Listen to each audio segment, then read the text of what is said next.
Today we want to start with last week's breakthrough, if you could call it that, a one-year trade war truce that was agreed to by President Xi and Trump during their summit in South Korea. And we want to start with a brief summary from the PBS NewsHour. So let's go ahead and roll that clip. Welcome to the NewsHour. President Trump returned to the White House this afternoon after a week-long trip to Asia that ended with a meeting early today with Chinese President Xi Jinping. That summit in South Korea comes as the U.S. and China are engaged in a tough trade war. After the meeting, the two leaders agreed to something of a trade truce, each side making some concessions but mostly freezing the business battle lines in place. Nick Schifrin starts our coverage. We're going to have a very successful meeting, I have no doubt. President Trump arrived to the highest stakes meeting of his second term, predicting success. It's a great honor to be with a friend of mine, really for a long time now. But Xi Jinping has not backed down to U.S. pressure this year, and he began today's meeting by recognizing the rivalry, as heard through his translator. We do not always see eye to eye with each other, and it is normal for the two leading economies of the world to have frictions now and then. After an hour and 40 minutes, the two leaders did not solve their disputes, but agreed to a pause. The U.S. will lower tariffs connected to the fentanyl trade from 20% to 10%, bringing the U.S.'s combined tariff rate on China down from 57% to 47%. Well, he's going to be very strong at enforcing the fentanyl, everything having to do with fentanyl and regulations internally. But overall, I guess on the scale of from 0 to 10, with 10 being the best, I would say the meeting was a 12. China agreed to pause new restrictions on the export of heavy rare elements and powerful magnets for 1 year, but kept restrictions imposed earlier this year. Beijing controls nearly all the world's processing of rare earth magnets, essential for everything from the United States' most advanced fighter jets to electric vehicles. China also agreed to restart purchases of American soybeans and bring them back to an annual average by next year. Large amounts, tremendous amounts of the soybeans and other farm products are going to be purchased immediately starting immediately.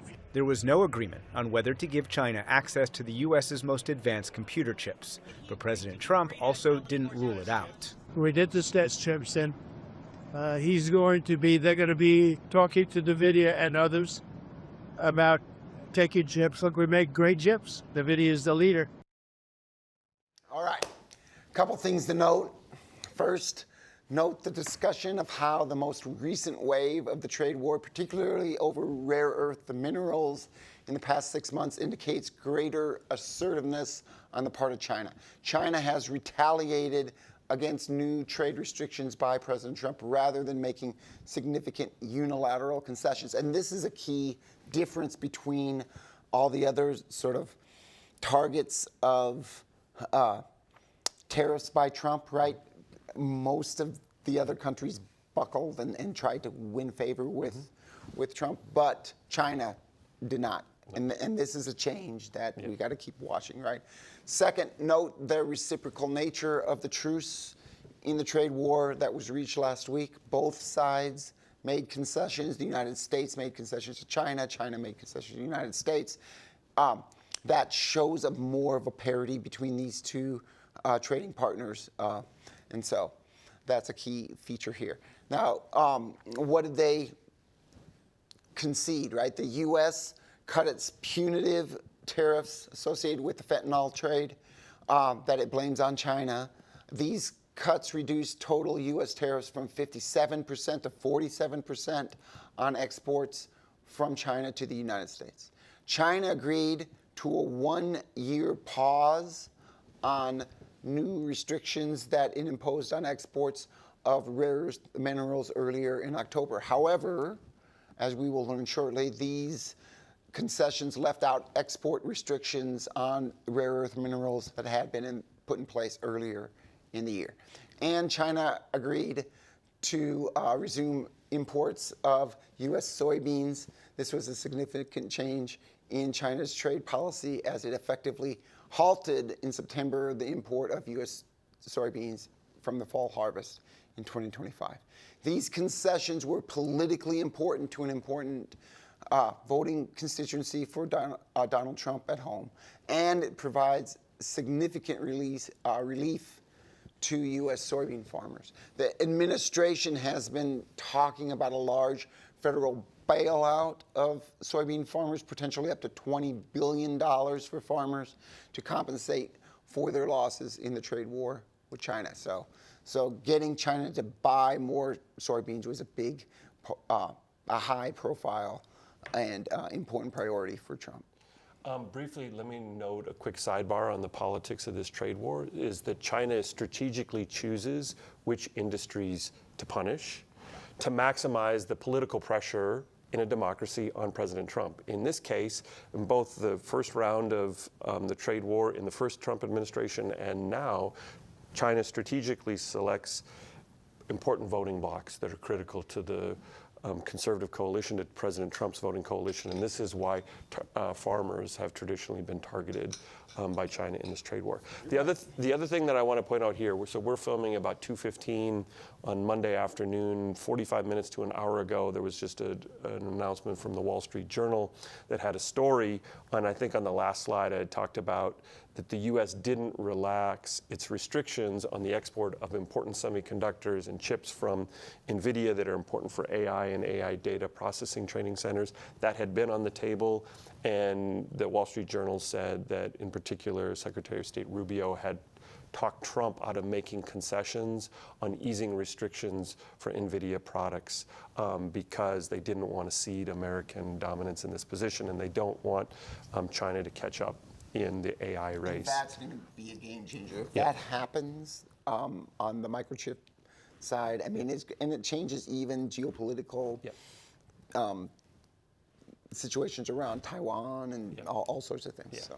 And so we're going to see this in the conversations that we have later is, right, the U.S. has access to NVIDIA's chips that are super important for AI, and China has access, a really dominant position in rare earths. And both of them are trying to leverage that right now. And again, Trump didn't want to, so they intentionally didn't talk about NVIDIA with Xi. They just said, we're not going to approach this, simultaneously saying we're not going to make concessions here. Depends on whether the pause on the rare earth minerals keeps but this is something that's really important to China. Yeah. And we'll see. Okay, so last week, the leaders of China and the United States, we have this temporary truce in the trade war. In the next section, we want to do two things. We're going to provide an overview of Trump's approach to national economic policy and really review some of the stuff that we talked about in the grand strategy section. And then second, we want to walk through some of the most important developments of this escalating trade war since April of this year. So President Trump's economic strategy, as we've discussed in prior lectures, is best understood through the lens of what we might call neo-mercantilism, a modern revival of the idea that national economic strength is built through protectionism, trade surpluses, and strategic state intervention in economic activity. At its core, this approach seeks to shield American manufacturing, generate tariff revenue, and reshape global trade relationships to favor U.S. interests. Now, the use of tariffs has been central to this strategy. By imposing steep duties on imported goods, particularly from China, the administration aims to protect domestic industries from foreign competition and preserve manufacturing jobs that have been hollowed out by decades of globalization. These tariffs are not merely punitive, they are designed to shift the cost burden onto foreign producers, forcing them to either absorb the added expense or relocate production to the United States so they can get away from these tariffs. So this leads to another key goal of this trade strategy, is to encourage foreign direct investment, or FDI, into the United States. President Trump is telling foreign firms to shift their production and build factories in the United States. So this, by making exports to the U.S. more expensive, more generally, this strategy is designed to, as I said, incentive foreign firms to establish operations. I missed that. Thereby bypassing tariffs and contributing to domestic employment and building out industrial capacity in the United States. Additionally, the strategy seeks to reduce the trade deficit, particularly with China, by curbing imports and promoting domestic alternatives. Now, while traditional economists often view trade deficits as benign, the Trump administration treats them as indicators of economic vulnerability and imbalance. So finally, this strategy leverages economic pressure as a tool of diplomacy, using tariffs and trade restrictions to coerce policy changes abroad, whether on intellectual property, currency manipulation, or geopolitical issues like fentanyl trafficking, or even support for allies. In sum, Trump's economic strategy represents a deliberate departure from liberal trade orthodoxy that had really managed and guided the economic policies of Democratic and Republican administrations since World War II. And instead, he's embraced a transactional, state-centered model of economic policy that prioritizes national power and national production over multilateral cooperation. So basically what you're saying is that both parties prior to Donald Trump were relative, I mean, especially compared to the Trump administration, were free traders. Yeah. Basically, there was a consensus around the benefits of free trade, meaning the benefits of low tariffs that could then increase trade among countries, including the United States, with a variety of trading partners. And in the aggregate, that would raise economic productivity and prosperity. Yep. That consensus now is out. Yeah. Right. And so, consensus is gone, and actually we see support in both parties Right. for the opposite of more protection, more state intervention. and Bernie Sanders was a little bit of this. And it isn't just right now that the Democratic Party has been coming around to that. Yep. I mean, there was a lot of resistance to the Trans-Pacific Partnership. Yep. And actually, President Obama had to reach out to Republicans Yep. to pass that Yep. because the Democratic Party Yeah. wouldn't do it, Yeah. right? And so it's an interesting thing because there is some bipartisan Yeah. agreement on this. It's an interesting, well, I don't even think, we can't call it an evolution. It's a marked change in U.S. trade policy, but this is largely about President Trump and his leadership over the Republican Party, right? Republicans were free traders from 1945 or 1947, 48, depending on how you want to date it, to 2016. And they've essentially completely reversed their position since then. All right. Now, we can see the implementation of this protectionist strategy when President Trump launched what he called Liberation Day on April 2nd of this year. And this big announcement on April 2nd unveiled a sweeping set of universal tariffs applied to dozens and dozens of countries around the world. So this wasn't just a U.S.-China trade war. This was universal tariffs. Now, most notably, in this context, he imposed an additional 34% tariff on Chinese goods, layered on top of the already existing 20% tariff rate, bringing the total tariff burden on Chinese imports to 54% in April. In part, he justified new trade restrictions and higher tariffs against China as punishment for their country's failure to limit the illicit smuggling of synthetic opioids like fentanyl. Now, China responded very swiftly to these tariffs. On April 4th, 2 days later, the Ministry of Commerce in China announced 34% retaliatory tariffs on all U.S. imports effective April 10th. More significantly, China introduced export restrictions on 7 rare earth minerals. Now, while these didn't include the most commercially critical rare earths like neodymium,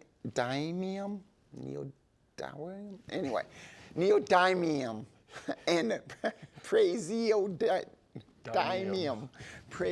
I threw that in there just for him. Yeah, he should get fired for stuff like that. But I don't have quite that much power. But when I do, he's gone. Okay, so rare earth minerals like those two. Why don't you say it quick? Come on, let's hear it. Neodymium and praseodymium. Couldn't do it, did you? See? I wasn't a chemistry student, yes. Yeah, no, neither one of us are. That's why we're sitting here. Yeah. Okay, so they weren't those two. This move signaled China's willingness to weaponize its dominance in strategic minerals. the tit for tat escalated sharply. So they were already up to 50% tariffs, which is astronomically high, right? And that didn't stop. On April 8th, Trump issued another executive order raising tariffs on Chinese goods from 54% to 104%. I mean, why not make it 1,000%, right? You know, China countered on April 9th, increasing its tariffs to 84%. Okay, prompting Trump to announce via Truth Social a further hike to 125%, bringing the effective tariff rate on Chinese imports to 145%. On April 11th, China matched, because what else are you going to do, right? Yeah, adjusting its tariff rate on U.S. goods to 125%. Okay, so that's what escalation looks like, right? Good thing they weren't playing in nuclear weapons here, right? This sequence of events effectively froze bilateral trade. That's why I'm kind of chuckling about these high tariffs. It just was a trade embargo, basically. You double the price of goods and no one's going to ship them, right? And so, okay, so with tariffs approaching prohibitive levels, to say the least, the flow of goods between these two economies, they're the biggest economies in the world, right?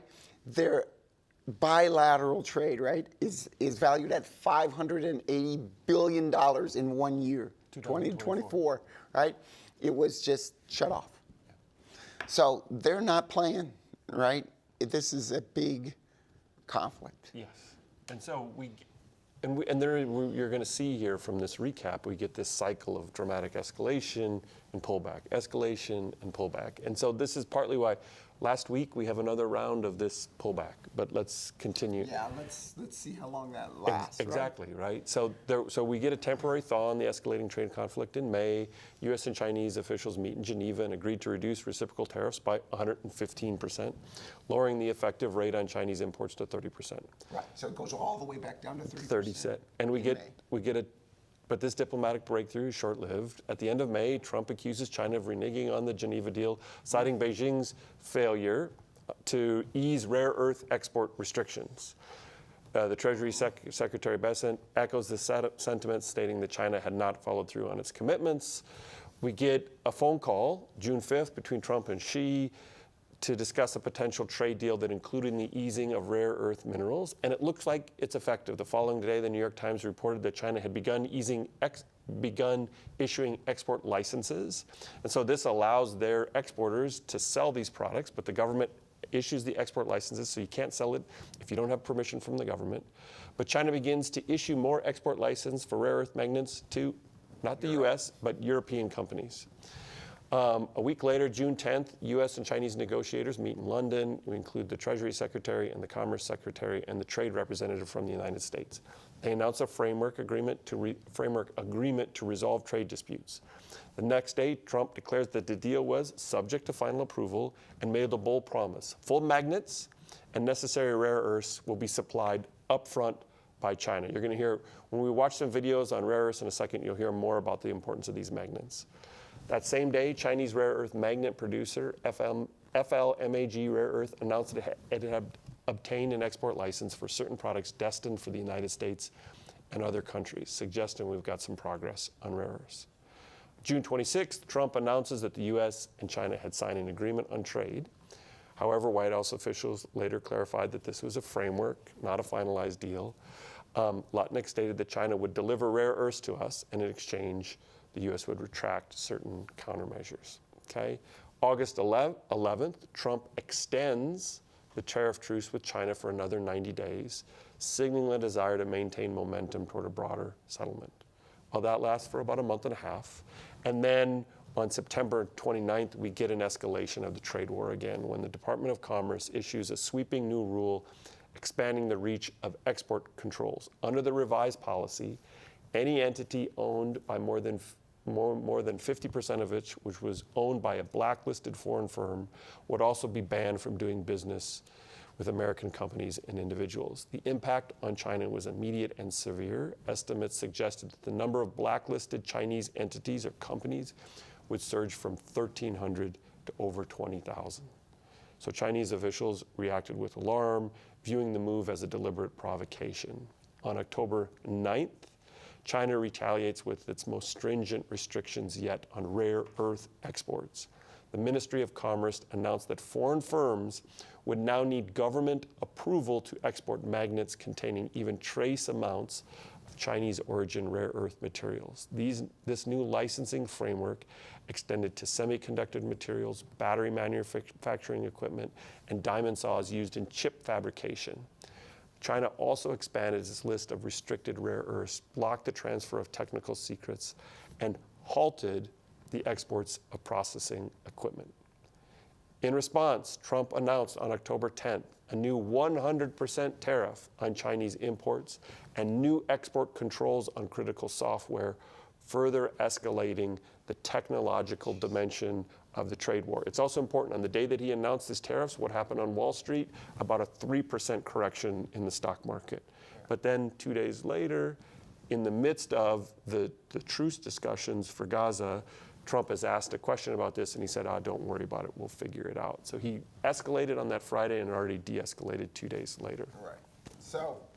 So by early October, we've got another 100% tariff trade war between the two. And I think it's fair to say it looks worse because China has more aggressively halted rare earth exports. And as we're going to see shortly, this is central to American manufacturing capacity, central to defense contracting, and this potentially has implications for the war in Ukraine. Right, and it's the greatest leverage that China has over the United States, and so it's playing that card, right? And so, despite the intensifying rhetoric, right, and another return to all-out trade war diplomacy, then comes back in the final days of October. And so on October 26th, negotiators from both countries met in Malaysia and reached a framework agreement that averted the imposition of these new prohibitive tariffs on Chinese goods. And so they pulled back again.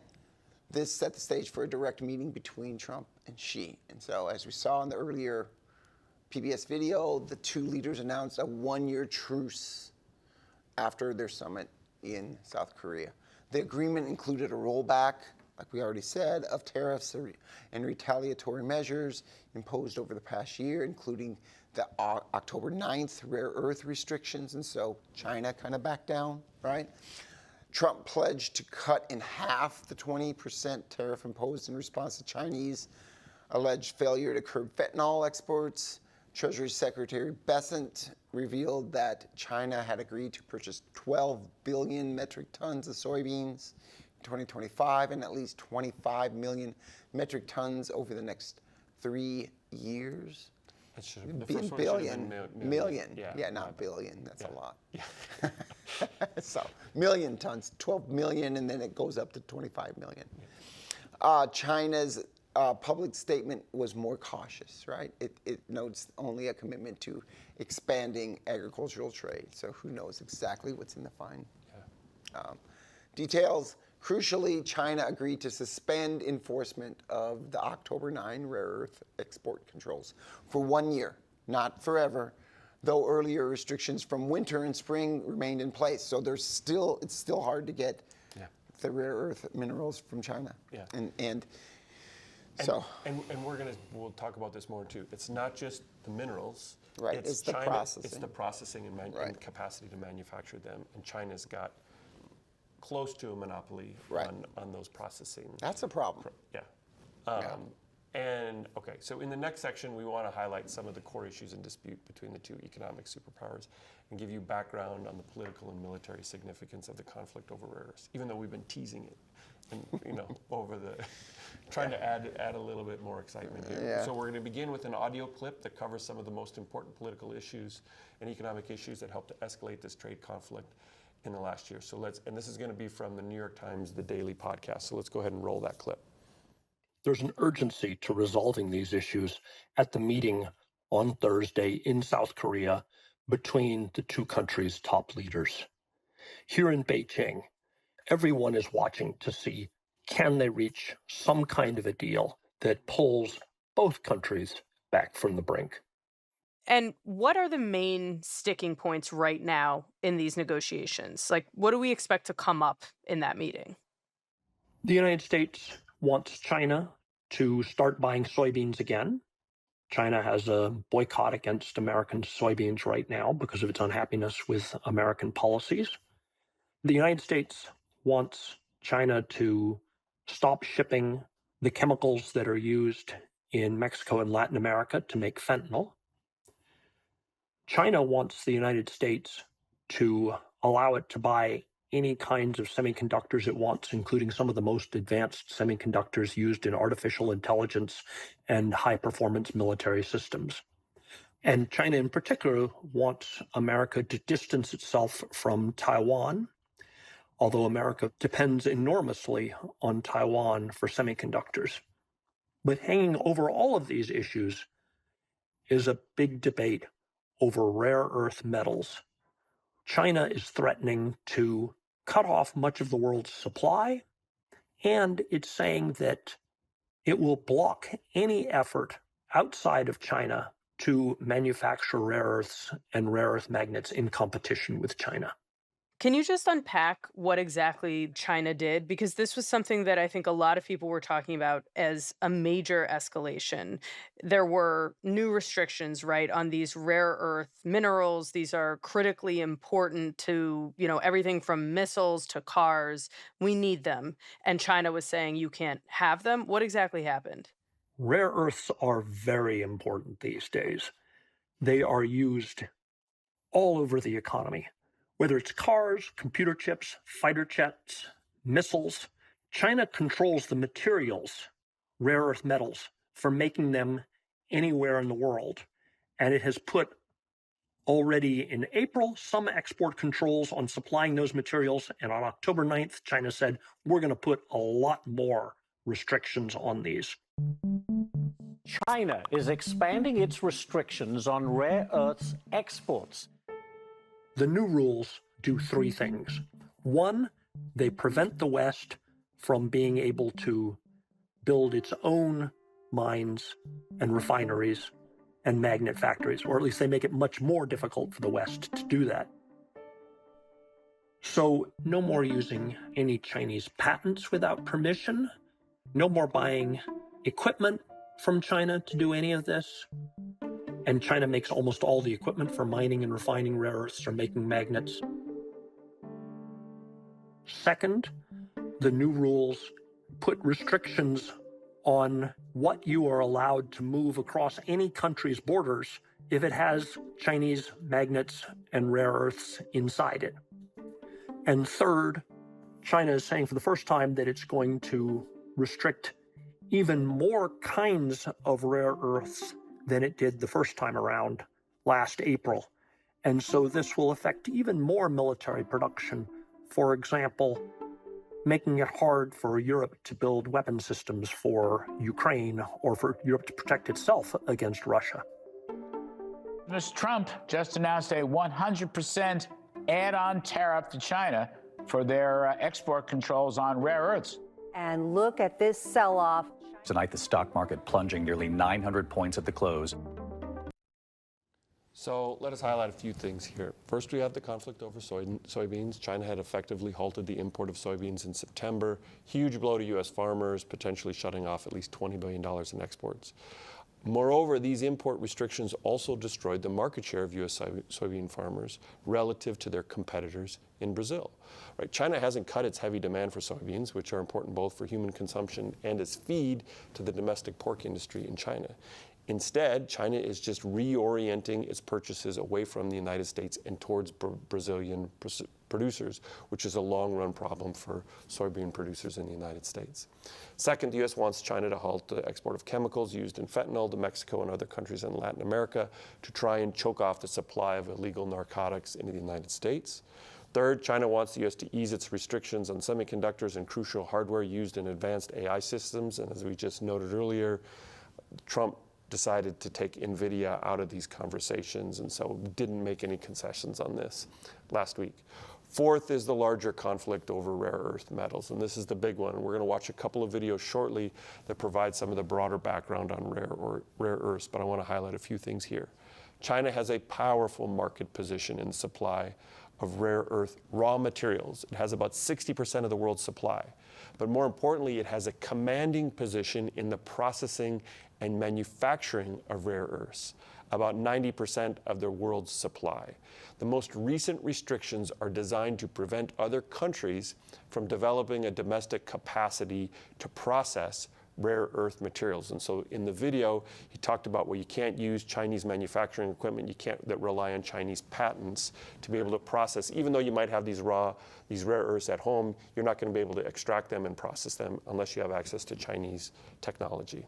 So additionally, rare earths are used in a wide range of commercial products like cars. I heard a lot about brakes while I was prepping for this. Phones, planes, and high-end defense equipment like planes, submarines, and missiles. Thus, China's restrictions could deal a significant blow to the defense sector in the United States. So now we're going to step back and watch two quick videos that provide more details on rare earths, including their uses and concentration in China. We'll watch them back to back. One's from AP and one's from Reuters. Let's go ahead and run them now. President Donald Trump has been making headlines this week as he spends time in Asia, signing trade deals with different nations in many areas, including rare earth minerals. So what are they? Well, different countries consider different minerals strategically critical, and rare earth minerals are a subset of those critical minerals. There are 17 of them, such as scandium and europium. Rare earths are used in technology, electronics, medical care, and military applications. But they're also very important for the clean energy transition. Electric vehicles, solar photovoltaic panels, and more use rare earths for key parts such as batteries and magnets. China accounts for about 61% of rare earths production and 92% of processing, a near monopoly, the International Energy Agency estimates. And why are they called rare? Well, rare earths aren't actually that rare, but they're often found in low concentrations that make them difficult and very expensive to pull from the earth. China has long dominated in the space because of its supply, especially of what are called heavy rare earths, and its long-standing investment in both extraction and refining. That's part of why the US is so dependent on China for its rare earth supply, and why President Trump wants to secure trade deals and supply of the minerals with many other countries. They're often described as the vitamins or the spice of industry because they have enabled our technologies to get smaller and faster and stronger and more resilient. Elements like lanthanum and cerium, some of the most common rare earths, are used in TVs and lighting, while the application of erbium and yttrium can range from nuclear power to lasers. There are two broad categories that have really got the spotlight. The first one is military uses, and that can be from night goggles to precision missiles to radar. And of course, that is a very sensitive issue for nations wanting to guard their access to those kind of minerals. The second area is regarding the energy transition. And there are 4 specific rare earths that are used to make super strong permanent magnets that are used in motors for electric vehicles and for wind turbines. So that is key for most nations' zero carbon targets and cutting greenhouse gases. All right, so let me highlight a few things here about rare earth minerals. First, as the video pointed out, rare earth minerals are sort of the vitamins or spice of contemporary industry, right? They help to make industrial products smaller, faster, more resilient, more powerful. If you look at your phone, for example, you have rare earth minerals in there. Other important uses of rare earths include TVs, lighting, nuclear power, lasers, lots of military applications like night goggles, precision missiles, radar. So these are minerals that are crucial to high-tech manufacturing and the increasing technological sort of revolution, including artificial intelligence. And so that's going to be a big deal. And then rare earths have lots of uses for green energy sources, including magnets for motors and wind turbines. And we should also note that rare earth minerals aren't really rare, as the video said. They can be found around the world. There's some rare earth minerals in the United States, right? However, their concentration relative to the other minerals in the ground surrounding it is really small. So it complicates their extraction. It's hard to get to the rare earths rather than to just find them. They're around. It's just hard to get to them and extract them from the other minerals in their vicinity, right? And so then we need to highlight China's central role as both a source of rare earth minerals, holding about 60% of the global supply, and their dominant role in the manufacturing of mining and industrial products that refine and process rare earth minerals so they are ready to be inputs in these strategic uses. And China is responsible for about 90% of the global capacity in these processes, the mining, refining, processing of rare earth minerals. And that's the big crucial bottleneck, if you will, right? If China controls 90% of that, then it's got a near monopoly over it. And so the most recent round of trade restrictions that they initially adopted in April and then tightened in October were designed to prevent the export of these manufacturing products that other countries could then use to build up their own domestic processing capacity of rare earth minerals. So now we want to turn to a broader discussion of the national security implications of rare earth minerals and their restriction by China.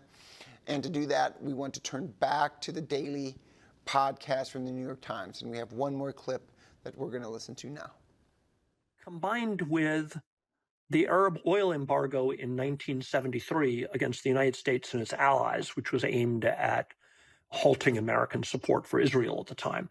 So it is both a high-tech restriction and, in China's case, it is now also a raw material restriction, both at the same time. Can I ask, Keith, do you agree with Bessant's assessment that this is China pulling out a bazooka? I really do. This is China trying to make sure that it controls global commerce and can turn on and off the taps, not just for goods leaving China, but for goods moving across Europe, across North America, across South Asia, you name it. This is seeking a new global level of comprehensive control out of Beijing by the Ministry of Commerce. And how should we interpret the fact that China's decided to do this now? Is that a sign that the Chinese government has kind of reached a point of no return in these negotiations, that they're using what sounds like one of their biggest points of leverage? China has concluded that it benefits from taking very strong stands towards Trump and also towards Europe. This is a China that is not allowing itself to be pushed around. We've now seen top Chinese leaders line up with the leaders of Russia and North Korea at military parades twice in 6 weeks in Beijing and then in Pyongyang. And so China has really in some ways embarked on a new geopolitical stance and a new economic stance of standing tough against the West to protect China's strategic interests. And for the rest of us, for the rest of the world, what are the implications? For the rest of the world, this could be extremely damaging.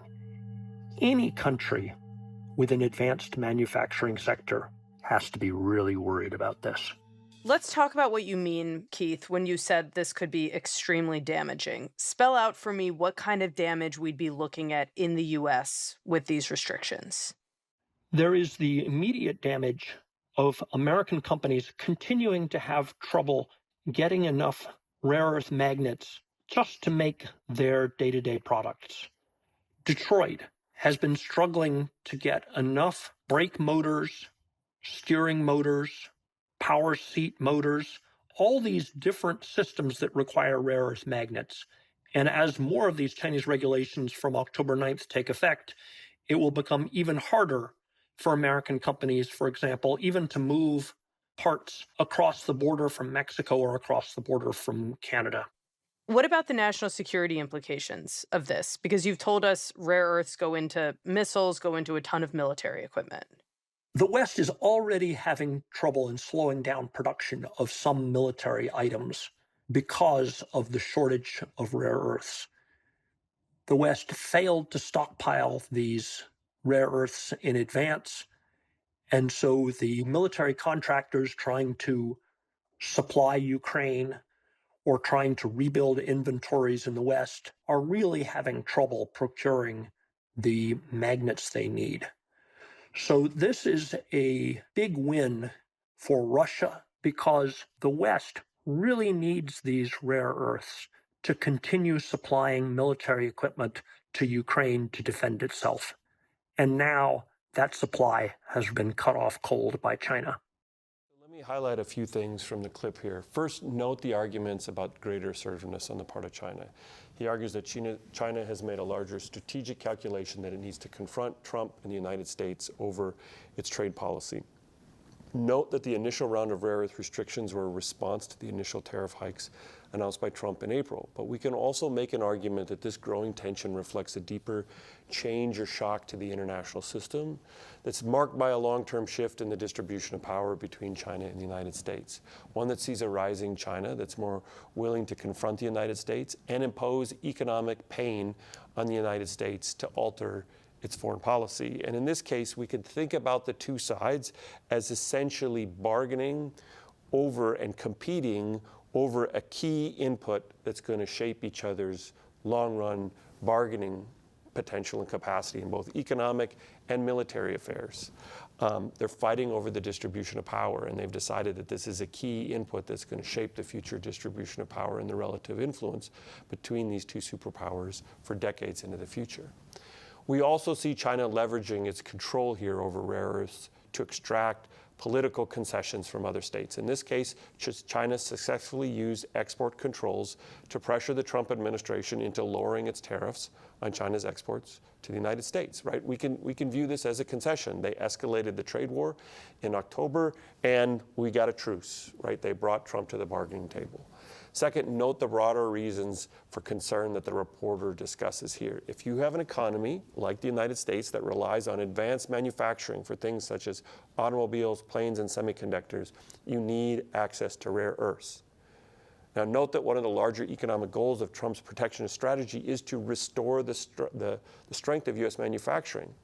His trade policy might actually be making it harder to do that if the United States advanced manufacturers don't have access to rare earths.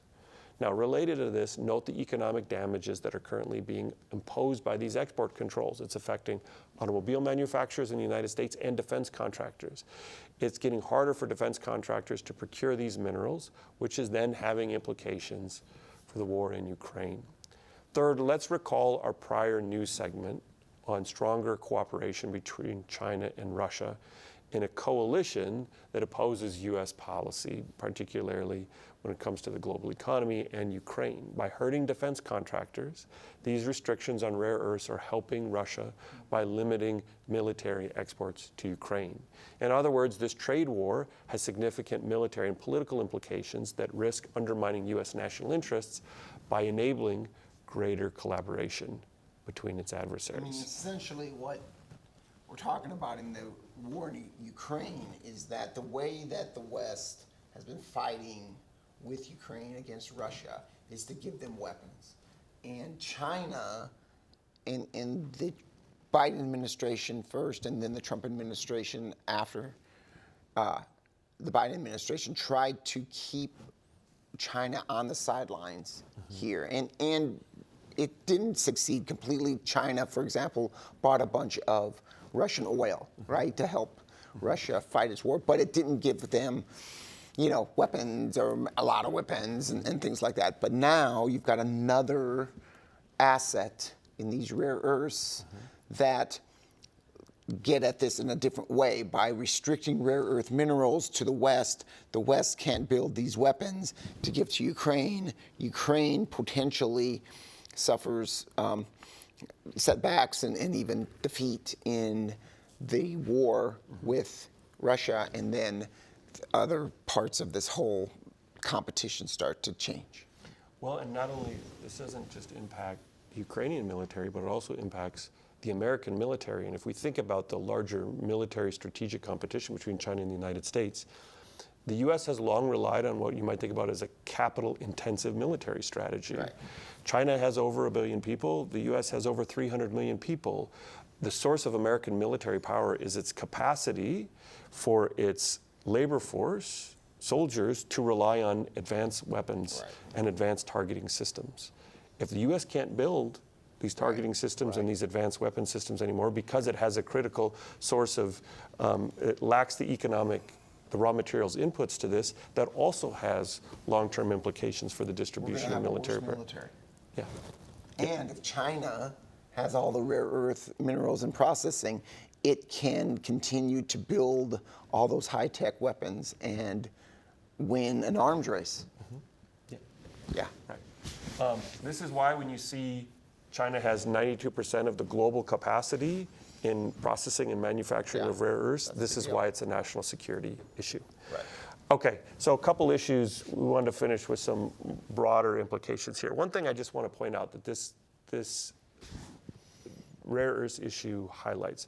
There's a long academic debate on the relationship between trade and peace. Does economic globalization and interdependence foster peace, or does it stoke conflict? The argument in the 1990s was that globalization was a path to peace. And so the U.S. should integrate China in the World Trade Organization. This is going to foster domestic political change in China. McDonald wrote a book about this, right? A little bit, right? It was important. The argument wasn't. He wrote a book about this. It wasn't just about trade, though. My argument was it's also about how we regulate trade, and trade is only fosters peace if it's unregulated. And so I would argue, right, we've seen responses that actually have much higher levels of trade. And so under these conditions, it stokes conflict.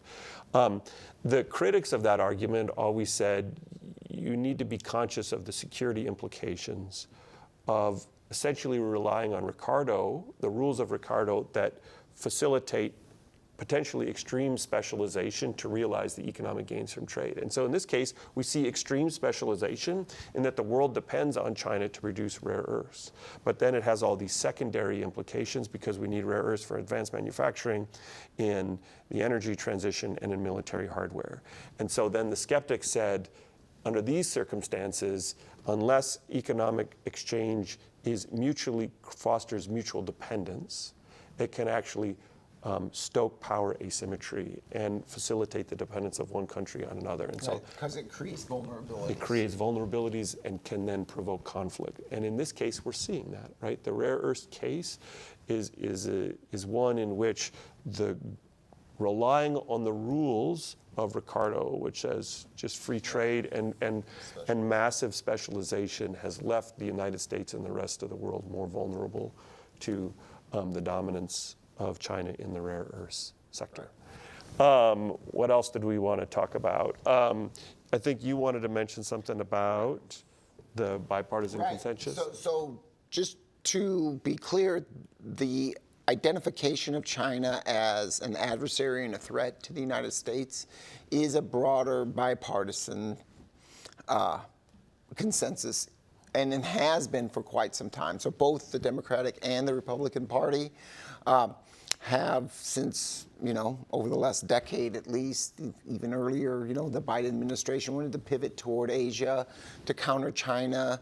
And so there's a lot of agreement across the two parties that China is the chief threat to the U.S. national security and economic prosperity.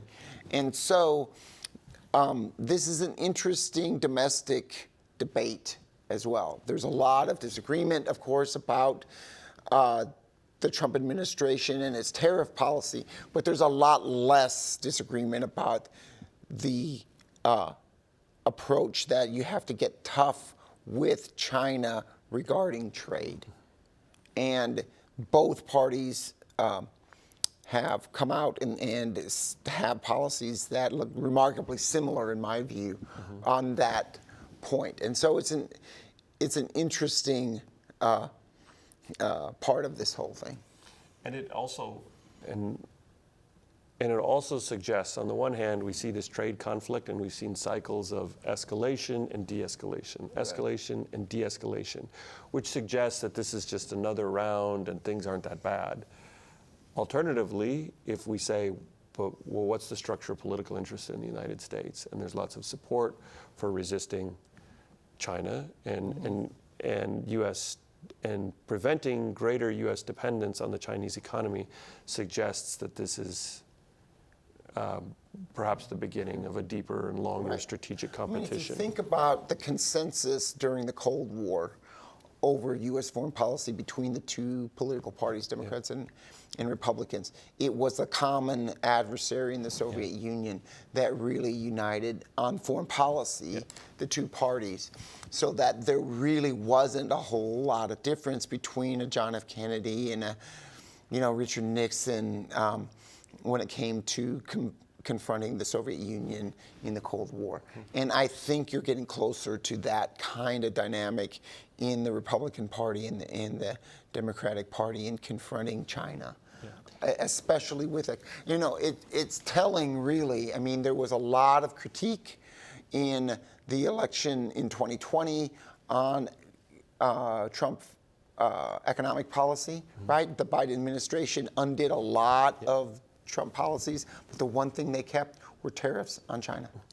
Yes. One of the few things. Yeah. And think about here the domestic logic of how do you change. So if this is the new status quo of greater economic competition and protection with China, think about the politics of changing that equilibrium. It requires a political leader to do what? To make concessions to China on trade and say, all right, yes, Trump had tariffs of 50%, but I'm going to unilaterally reduce tariffs to 15%. That's a risky strategy for any politician in a democracy. Being weak on China is very. Yeah, this is the challenge in international negotiations. If you make a concession to get a deal, you can get cast as being weak. And so that prevents Democratic politicians from making concessions. And we can see circumstances like we have now where you get locked into this escalating trade conflict. So. I don't know, do you have another thing? No, go ahead. One thing I'd want to lay out for the students here is what are the leverage tools for each side, right? And so we've covered mostly the leverage that China has, right? Rare earth minerals, processing of rare earth minerals, but they've got a few other levers, right? Soybeans, but ultimately they hold a lot of U.S. debt, right? They could play that card. They never have. They don't seem to need to threaten that. But on the U.S. side, what leverage does the U.S. have on China? Well, China has a lot of excess manufacturing output, right? It's got to sell that or its domestic economy is going to go down. If it doesn't get the United States to buy some of that excess manufacturing, it's going to suffer. And so the United States market, its domestic market, is the chief leverage point for the United States in probably some other things. Which is why tariffs are so central to this, right? So when President Trump raises tariffs, he's essentially cutting off access to the American consumer. That's his biggest asset. That's the source of leverage. It's us, all of us. Yeah, it's all of us. Cell phones and, I don't know. T-shirts, TVs, new cars, parts. I don't have a new car. What do you have? That's right.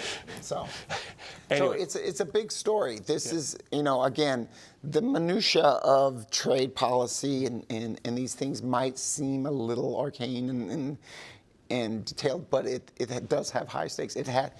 If there's going to be a global recession, if there's going to be a recession in the United States, in China, it could very well come from this trade war now. Think about, these two superpowers are locked in a long-term competition over who's going to have more influence in the international system, right? Whose trading system, whose domestic political system, whose system of alliances. They've essentially decided they don't want to fight a shooting war now. And they want to try and stay away from Taiwan, but they still realize that they're in competition. And what are they competing over right now? Core to this competition is rare earths and the chips for AI, right? Because they view those as critical, long-term inputs to national power. And that's the other big bargaining chip for the United States is access to the best chips. Yep. Right? And so. All right, that's what we got for today. One more news story left. Questions about exams and study guides, reach out to us. Otherwise, we'll see you in a couple weeks.